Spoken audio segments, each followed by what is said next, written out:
ماہ رجب المرجب، عظمت، تعظیم اور تقدس والا یہ مہینہ۔ یہ رجب زمانے جاہلیت میں بھی اس کی تعظیم کیے جاتے تھے۔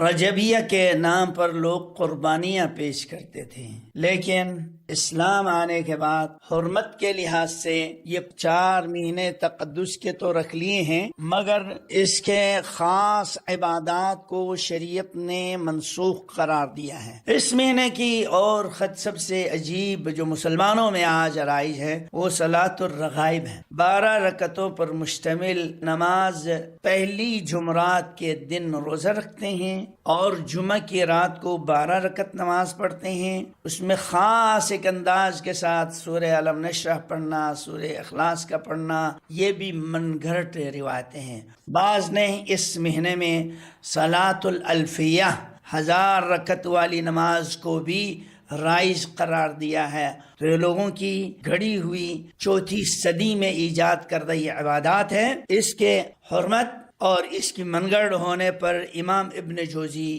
امام نووی، امام ابن حجر، امام شوکانی نے بڑی تفصیل سے ان پر بحث کیا، ان روایات پر۔ اسی مہینے میں 27 رجب کو شب معراج کے نام سے لوگ مناتے ہیں، اور اللہ کے نبی نے اپنی زندگی میں کبھی شب معراج منایا نہیں۔ ہاں، شب معراج منانے کی ضرورت نہیں، کیونکہ معراج جو ہوئی ہے مومن کے لیے معراج نماز ہے، اور معراج پہ آپ کو جو تحفے میں دی ہے وہ 5 وقت کی نماز ہے اور سورہ بقرہ کی آخری آیات ہیں۔ تو ہم تو دن میں 5 باز مومن اللہ کے ساتھ معراج مناتے ہیں، کوئی خاص دن اللہ کے نبی نے نہیں منائے ہیں۔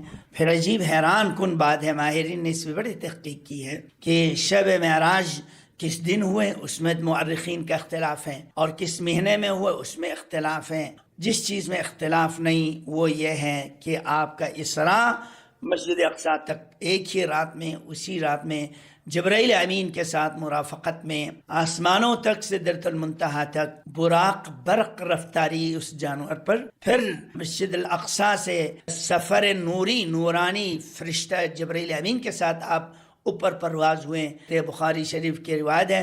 تو یہ تو ثابت ہے۔ اسی طرح 22 رجب کو امام جعفر صادق کے کنڈے نکالتے ہیں، ان کی وصیت کوئی ٹھوس روایت سے ثابت ہی نہیں ہے، اور نہ ان کی یوم ولادت ہے 22 رجب، نہ ان کے یوم وفات ہے۔ ہاں، سیدنا معاویہ کاتب وحی رضی اللہ تعالی عنہ کی یوم وفات ضرور ہے۔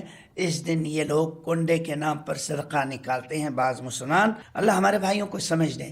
بات یہ ہے کہ کوئی بھی عمل آدمی نیکی سمجھ کر کرنے سے وہ نیکی نہیں ہوتا ہے۔ کہتے ہیں یار ہم نماز پڑھتے ہیں، ہم قرآن پڑھتے ہیں، ہم صدقہ دیتے ہیں، یہ کون سی برائی ہے؟ بھائی یہ برائی نہیں، لیکن اس کے لیے دن مقرر کرنا، ایک خاص تعداد میں رکعت مقرر کرنا، خاص قسم کی عمل ایجاد کرنا، یہ بدعت ہے، اور کل بدعت ضلالہ، ہر بدعت گمراہی ہے، اور گمراہی جہنم تک لے جاتی ہے۔ اب پھر آپ یہ کہو گے کہ جناب روزہ ہی رکھنا ہے، رمضان کے علاوہ آپ ذوالحجہ میں بھی آپ روزہ رکھو، جبکہ ذوالحجہ میں ایام تشریق ہے، ایام اکل اور شرب ہے، ان میں روزہ رکھنا حرام ہے۔ خصوصیت کے ساتھ جمعے کے دن روزہ رکھنا منع ہے، اور مسلسل روزہ رکھنا حرام ہے۔ آپ کہیں روزہ ہی رکھتے ہیں تو روزہ صحیح نہیں ہے، جب چاہے آپ رکھیں۔ مسنون روزے کے طریقے ہیں جو اللہ کے نبی سے ثابت ہیں۔ اسی طرح نماز 5 وقت کے ہیں، آپ 10 نمازیں پڑھنا شروع کریں، باطل ہیں۔ الیوم اکملت لکم دینکم، دین مکمل ہو چکی ہیں، ہمیں دین میں اضافے کی ضرورت نہیں۔ یہ عبادات اللہ کی رضا کے لیے ہیں، اللہ نے جیسے حکم دیا ہمیں اس کے مطابق دینا ہے۔ اب جناب یہ جو آپ ڈاکٹر حضرات کے پاس جائیں بیمار، وہ کہیں یہ کیپسول کھاؤ آپ کی بیماری کے لیے علاج ہے، دوسرا ڈاکٹر کہتا ہے نہیں یہ زہر ہے مت کھاؤ۔ اسی طرح 2 مولویوں کی لڑائی ہے، ایک کہتے سنت ہے، دوسرا کہتا بدعت ہے۔ اب جس ڈاکٹر نے جس کو زہر کہہ دیا، اگر اس نے کھا لیا مر جائے گا وہیں پر، نہیں کھایا تو ابھی زندگی چل رہا ہے نا، تو اس دوا کو کبھی نہیں لے گیا سمجھدار آدمی جس پر بعض ڈاکٹروں نے بولا یہ زہر ہے۔ اسی طرح سنت ایک کہتا ہے، بدعت کہتا ہے۔